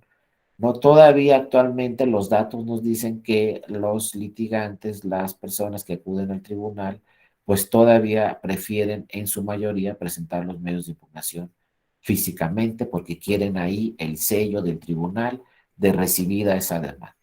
Sin embargo, poco a poco también pues se ha impulsado un poco más este tema de las demandas vía electrónica. Sin embargo, en su mayoría, insisto, todavía se están presentando físicamente, pero ojalá con el tiempo pues cada vez se presenten en una mayor cantidad demandas vía electrónica porque se facilitan las cosas tanto para quien presenta la demanda como también para las autoridades en el tribunal electoral, que es más sencillo, ¿no? Y más eficaz, más práctico llevar todo el juicio vía electrónica, pero bueno, les digo, están las dos posiciones y también esto lo están implementando algunos tribunales electorales en las entidades federativas. Por ejemplo, el Tribunal Electoral de Veracruz también ya tiene este tema vía un acuerdo en donde cualquier litigante en Veracruz puede presentar una demanda en materia electoral vía electrónica. Pero insisto, esto lo decide quien llega al tribunal y presenta su demanda. Lo puede hacer vía electrónica todo el procedimiento o físicamente. Si se hace físicamente, pues tenemos este tema muy importante que les decía de la firma electrónica. También hay que señalar dónde me van a notificar todos los temas, ¿no? Relacionados con la demanda, mencionar los agravios, acuérdense, los agravios son fundamentales. Puedo llegar con mi demanda y decir 5 o 6 agravios. Hay que tratar de no repetir, porque luego llegan demandas al tribunal donde vienen 20 agravios, pero 10 agravios dicen lo mismo. Y me pasó esto y hay esta irregularidad. Y me pasó, y es lo mismo, pero nos lo dicen con diferentes palabras. Entonces realmente revisamos la demanda y no tiene 20 agravios, tiene solamente 10, pero repiten muchas veces los temas, ¿no? Entonces hay que revisar el tema de los agravios, hay que señalarlos muy bien, hay que ver cuál es el acto impugnado. Por ejemplo, en tema del juicio de inconformidad, pues el acto impugnado es la elección o la votación recibida en una o varias casillas, es decir, la decisión que tomó el INE en determinados temas de casillas o de una elección, ¿no? Hay que ver siempre y señalar cuál es el acto impugnado, cuáles son, como vimos, los artículos o las disposiciones presuntamente violadas, ¿no? Se vulneró, acuérdense, como ya lo hemos platicado en otras ocasiones, hay que empezar en nuestra demanda qué normas constitucionales son las que se afectaron, qué normas convencionales son las que se afectaron, para después hablar ya de normas secundarias como la ley, ¿no? O como un reglamento, como un lineamiento. Pero siempre tenemos que llegar al tribunal y de entrada decirle se vulneraron estas normas constitucionales y estas normas convencionales quizá, ¿no? Y entonces te solicito, por ejemplo, en estos casos, que se anule la elección. Solamente hay casos donde no hay casos que no tienen que ver con el juicio de inconformidad para impugnar resultados, pero también vale la pena señalarlo. Hay casos donde no hay que presentar pruebas, ni una sola prueba. Por ejemplo, si yo llego al tribunal y le digo, oye tribunal, esta norma es contraria a la Constitución y me está afectando, inaplícame esta norma por inconstitucional. que son otros temas, ¿no? No del juicio de inconformidad.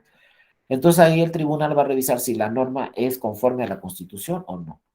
Si la norma no es conforme a la Constitución, entonces el tribunal va a decir, pues sí, para esto, para ti no aplica esta norma, porque tienes razón y es inconstitucional. ¿Ahí qué pruebas presentamos? Ninguna, porque estamos hablando de que una norma legal es contraria a la Constitución.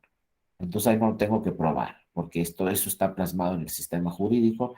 El tribunal lo único que tiene que revisar es esa norma legal vigente, si es contraria o no a una norma de la Constitución. Pero ahí en esos casos, pues obviamente no hay que presentar pruebas. Pero en casos de que se anule una elección, pues claro que lo más importante para el tribunal es que acredite con irregularidades. ¿Por qué le estoy solicitando al tribunal que se anule esa elección? ¿Por qué son ciertas esas irregularidades? Entonces el tema probatorio es fundamental para acreditarle al tribunal que efectivamente sucedieron esas irregularidades. Este juicio de inconformidad, pues nació, fíjense, desde el Tribunal de lo Contencioso Electoral, el primer tribunal que tuvimos en nuestro país en 1987, ya se podían impugnar los resultados electorales. Se llamaba recurso de queja.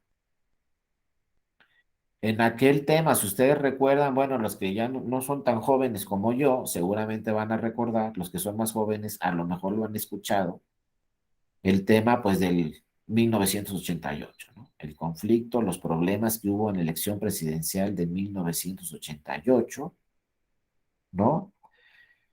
Ya estaba el Tribunal de lo Contencioso Electoral en 1988, que dicen por ahí que se cayó el sistema, unos dicen que se cayó porque no habló, otros dicen que se cayó porque se apagó, que no se dieron los resultados, etcétera, una serie de irregularidades que se señalaron en ese proceso electoral de 1988, ¿no? Que en realidad, pues muchos también dicen, pues se cayó el sistema, pero en realidad todavía todos los consejos distritales emitían sus resultados contando las boletas ahí de papel, ¿no? No es que el sistema era electrónico, ahí estaban las boletas y se podían contar varias veces los resultados electorales, ¿no? Sin embargo, bueno, hubo ahí diversas inconsistencias. Y ya estaba el Tribunal de lo Contencioso Electoral. Sin embargo, ¿saben qué pasaba en ese 1988? Que las sentencias de este Tribunal Electoral eran revisadas por los colegios electorales. Es decir, yo le decía al tribunal, oye, quiero que se anule esta elección. El tribunal resolvía, pero luego esa resolución la revisaba la Cámara de Diputadas y Diputados, o la Cámara de Senadores y Senadores, y ellos tomaban la última decisión. Entonces, por eso se llamaba tribunal, era un tribunal de lo contencioso electoral, es decir, era un tribunal de carácter administrativo, porque sus resoluciones no eran definitivas e inatocables, las revisaban los congresos, la revisaban la Cámara de Diputados y Diputados, el Senado, y ellos dictaban la última resolución. Entonces era una autocalificación política, porque primero resolvía el tribunal, pero sus sentencias podían ser revisadas por un órgano político. Imagínense cómo estábamos. Después, en 1990, ya no se llamaba recurso de queja, ahora se llamaba recurso de inconformidad. Ahí se impugnaban también los resultados de las elecciones ante el TRIFE. Este ya era un tribunal federal electoral, ya era un tribunal verdaderamente jurisdiccional y ya era un tribunal que sus sentencias no las revisaban. Al principio sí, pero al final ya no. Al final sus sentencias eran definitivas e inatacables. Y entonces, por primera vez de 1990, con este TRIFE, a 1996 ya teníamos un tribunal de carácter jurisdiccional. Este tribunal TRIFE, pues tenía competencia para elecciones federales y en algunas cosas para temas locales. Sin embargo, todavía le faltaban muchas atribuciones. Era un tribunal en realidad de legalidad que tenía que revisar la ley y la Constitución, pero no era un tribunal como lo que llamamos ahora un tribunal constitucional, que podía decir, como les dije hace rato, aquí esta norma es inconstitucional y por lo tanto no se aplica. Todavía no podía interpretar la Constitución y decir, esta norma es contra la Constitución o contraria a la Constitución, no la aplicamos. Era un tribunal que realmente aplicaba directamente la ley, pero sí se podían impugnar ahí resultados electorales por parte de los partidos políticos, y de 1990 a 1996 se impugnaron muchas elecciones, y en algunas elecciones el tribunal, este TRIFE, ya empezó a anular elecciones. Ya se hablaba de que el TRIFE anuló tal elección. Y después, este juicio de inconformidad, ya con el nuevo tribunal, en 1996, el actual tribunal, se incorpora al Poder Judicial de la Federación. Acuérdense, el TRIFE era autónomo e independiente, no estaba incorporado al Poder Judicial de la Federación. Viene la reforma de 1996, se crea una nueva ley y se crea un nuevo tribunal. En pocas palabras, el TRIFE se incorpora al Poder Judicial de la Federación. Ahora se llama Tribunal Electoral del Poder Judicial de la Federación. Tiene 25 años, que cumplió el año pasado. Y entonces, en vez de recurso de inconformidad, ahora se llama juicio de inconformidad. Y es el que tenemos actualmente. Es el juicio para impugnar resultados electorales, ojo, a nivel federal, para impugnar diputaciones, para impugnar senadurías o para impugnar la presidencia de la República. Ya cada entidad federativa también tiene su propio medio de impugnación, que también puede llamarse juicio de inconformidad para impugnar las elecciones locales.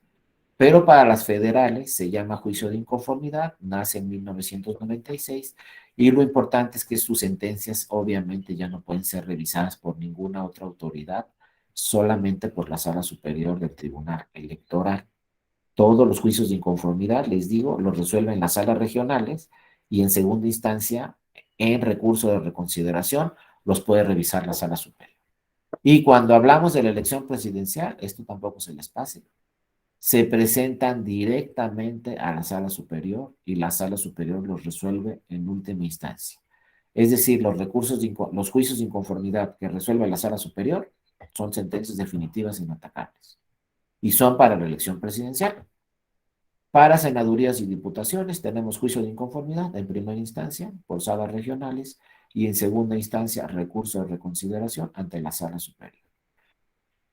Con la reforma electoral de 2007-2008, pues lo único que cambió es que el tribunal ya es un tribunal, como hemos visto, ya definitivamente un tribunal constitucional, donde puede interpretar directamente si las normas se ajustan a la Constitución y no. Y si no se ajustan a la Constitución, pues obviamente el tribunal tiene facultades directamente en la Constitución para decir se inaplica esta norma porque es contraria a la Constitución. Entonces, bueno, el juicio de inconformidad pues es de los juicios más importantes que tenemos en materia electoral, porque es precisamente el juicio para impugnar un voto, varios votos, la votación recibida en casilla, todas las causales de nulidad de elección que vimos se hacen valer juicio de inconformidad. Y también, si yo, como ya lo vimos, quiero que se declare la invalidez de una elección, pues también lo voy a hacer juicio de inconformidad. Ojo, tratándose de partidos políticos.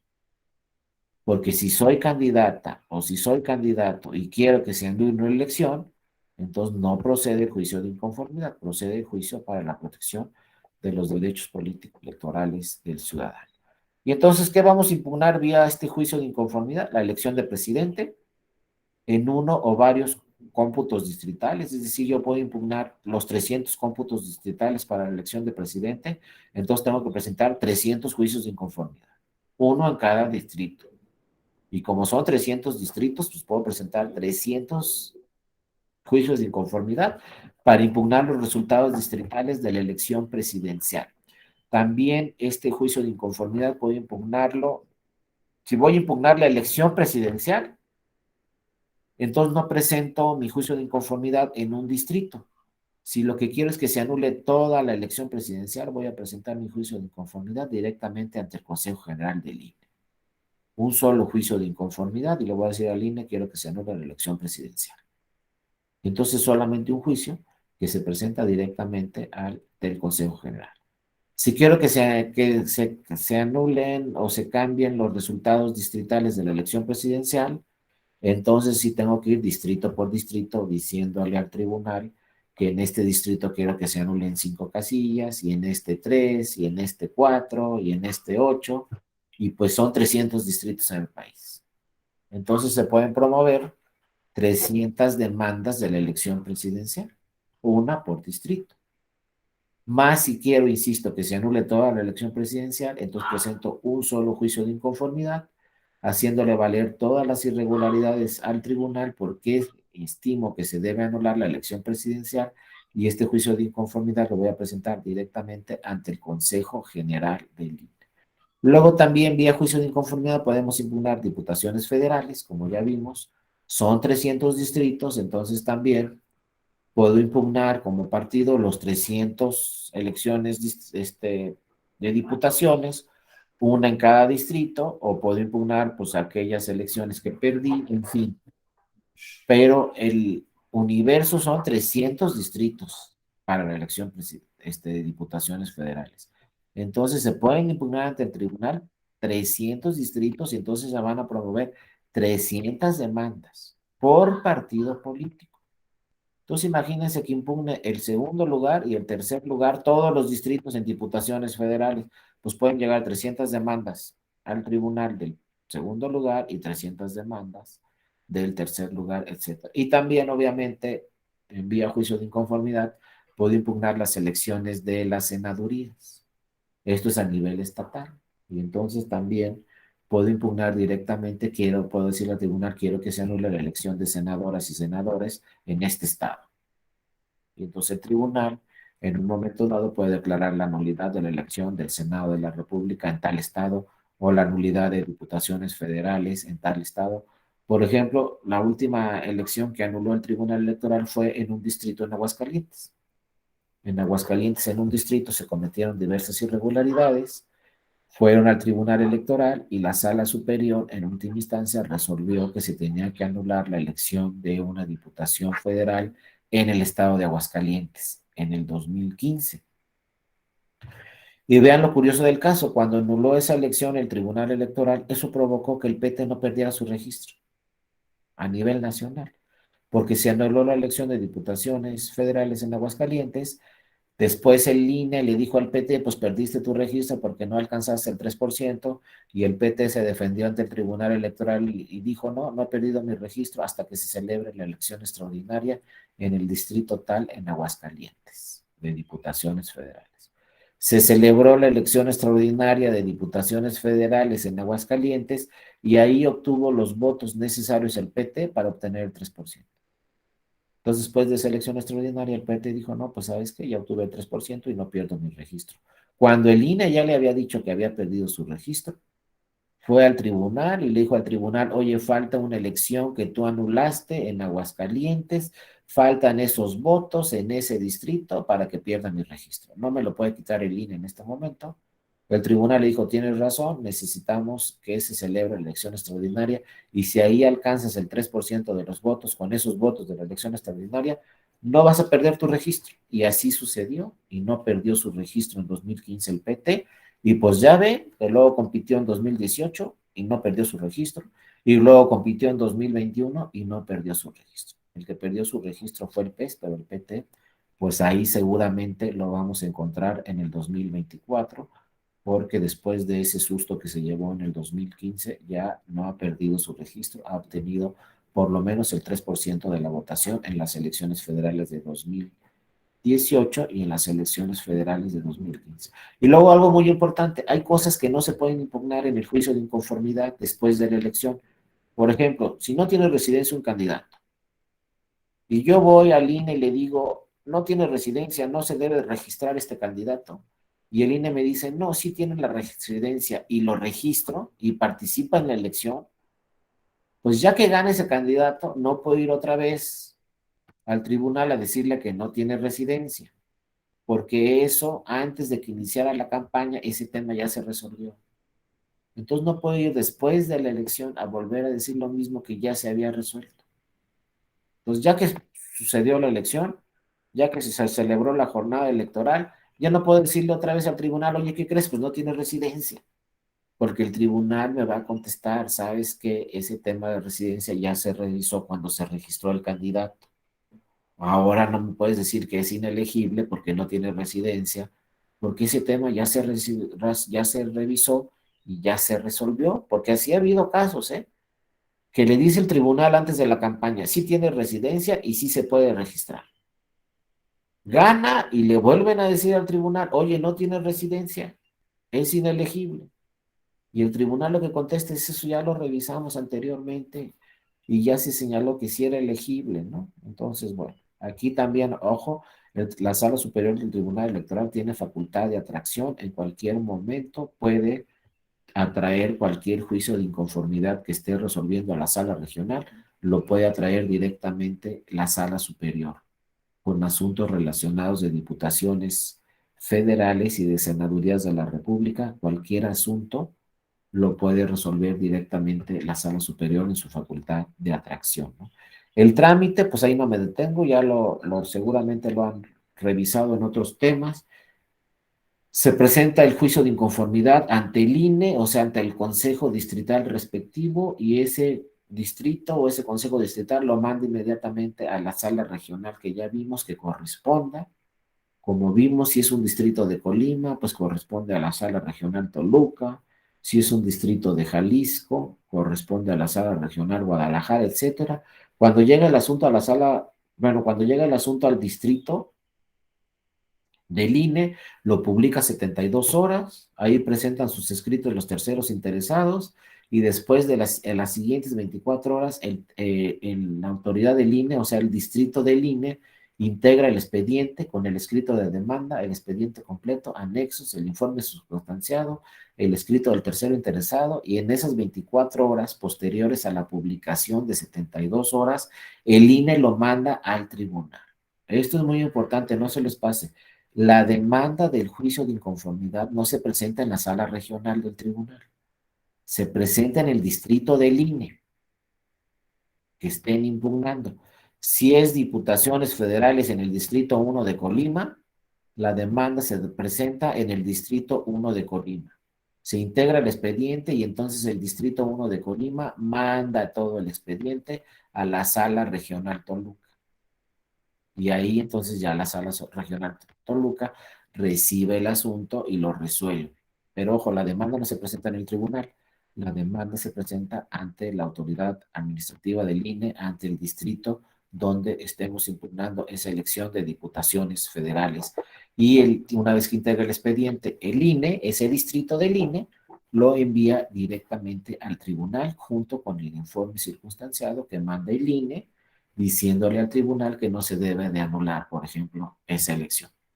Pero insisto, la demanda se presenta ante la autoridad administrativa del INE y no ante el tribunal. Ya cuando llega el asunto al tribunal que le manda el INE, el distrito 1 de Colima le manda el asunto a la sala regional Toluca, cuando llega el asunto a la sala regional Toluca, lo recibe la presidencia de esa sala y lo manda al magistrado ponente. Alguno de los tres magistrados o magistradas de la sala regional le va a llegar ese asunto, lo va a revisar que cumpla con todos los requisitos. Si no cumple con algún requisito, a lo mejor se puede prevenir para que se cumpla con ese requisito o se desecha de plano, por ejemplo, si no viene firmada la demanda, etc.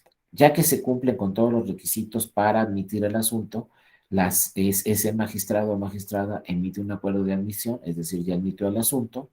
Luego realiza diligencias para mejor proveer, como vimos, a lo mejor por ahí falta una prueba muy importante, realiza una diligencia al tribunal, esa ponencia de ese magistrado, luego se cierra instrucción, ya se tiene debidamente integrado el expediente y se realiza el proyecto de sentencia. En el proyecto de sentencia, pues se va a decir, por ejemplo, si se anulan o no las casillas impugnadas o si se anula o no la elección. Ese proyecto de sentencia es de un magistrado o una magistrada que lo va a circular a las demás magistradas o magistrados para que después se convoque a una sesión pública y en esa sesión pública se resuelva, por ejemplo, si se anula o no la elección. Les digo, en cada sala regional son 3 magistradas o magistrados y pues deben tener por lo menos la mayoría para que se anule la votación o se anule una elección. Por ejemplo, si son 3 magistradas, pues por lo menos 2 tienen que decidir que se anule la elección para que se anule esta, ¿no? Y podrá quedarse alguna otra magistrada con un voto particular. Se necesitan 2 de 3.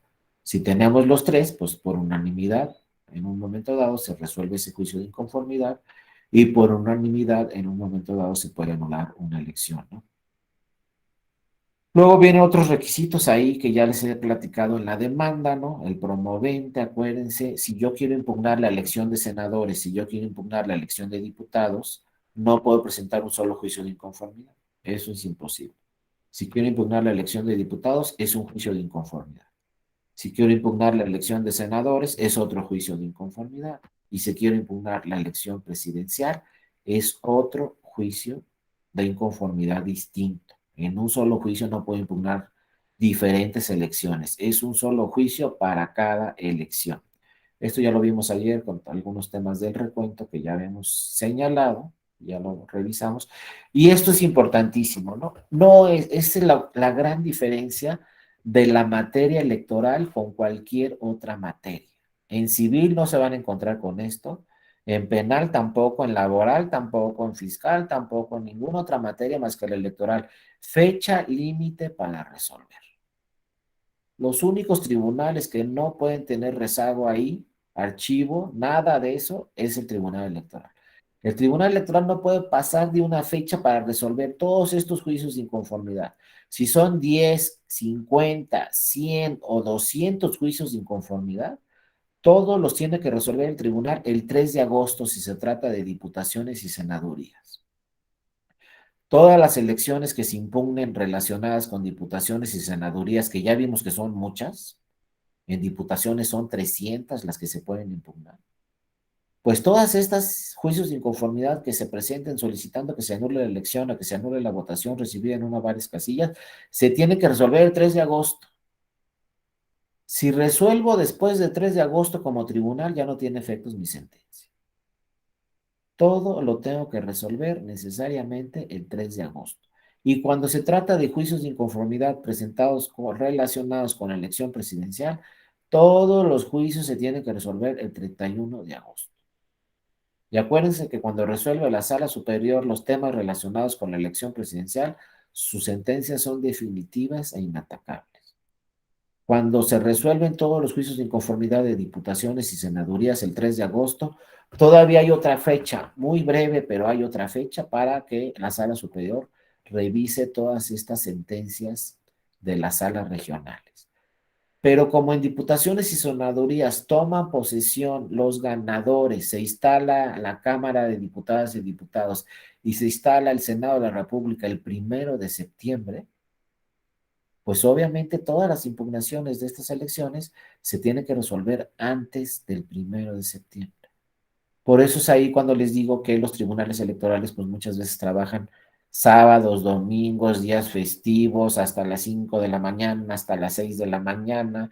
A veces no da tiempo y nos las echamos en vivo 2 o 3 días seguidos porque tienen que salir todos los asuntos, como dice aquí claramente la ley, 3 de agosto o 31 de agosto. Entonces, en materia electoral, pues imagínense revisar todas las pruebas, valorar todas las pruebas, contestar todos los agravios, si se anula o no tantas elecciones, si se anulan o no la votación recibida en diversas casillas de diversas elecciones, pues a nivel federal ahí están las fechas. Y ojo, también a nivel local hay fechas límite para resolver todos los asuntos. Entonces, bueno, cuando hay proceso electoral, ya se sabe claramente en los tribunales electorales que se va a trabajar intensamente día y noche, sábados y domingos, muchas veces las 24 horas, porque todos los asuntos se tienen que resolver en sesiones públicas en estas fechas, antes del 3 de agosto y antes del 31 de agosto. Bueno, con esto terminamos el tema de juicio de inconformidad. Ayer vimos el tema de recuento. Insisto, si alguno de ustedes quisiera la presentación de ayer y hoy, escríbanme a mi correo electrónico que viene aquí al principio. Como ven aquí, mi correo electrónico es dario.mora, me pueden escribir ahí, con todo gusto les envío la presentación de ayer y del día de hoy. De cualquier forma, cualquier duda que tuvieran sobre estos temas de recuento o de juicio de inconformidad, también me pueden escribir con todo gusto a mi correo electrónico. Cualquier duda, pues ahí la podemos revisar en mi correo electrónico o pueden publicar también cualquier tema. Mi Twitter es Darío Mora J, con mayúsculas al principio, también ahí podemos estar en comunicación. Les agradezco mucho a todas y a todas y a todos su atención el día de hoy y las sesiones anteriores. Ojalá haya sido de utilidad todas estas sesiones. Muchas gracias a todas y a todos. Insisto, ahí está la presentación a sus órdenes. Que tengan un excelente día y seguramente nos vamos a encontrar en alguna otra sesión. También le agradezco mucho a mi amigo, el doctor Luis González, compañero del Eje, que estuvo aquí en la presentación el día de hoy y ayer. Muchas gracias, Luis, y gracias a todas y a todos. Ahí estamos a sus órdenes. Cuídense mucho, les mando un abrazo, que estén muy bien, gracias, y ojalá les haya servido estas sesiones para sus actividades profesionales y académicas.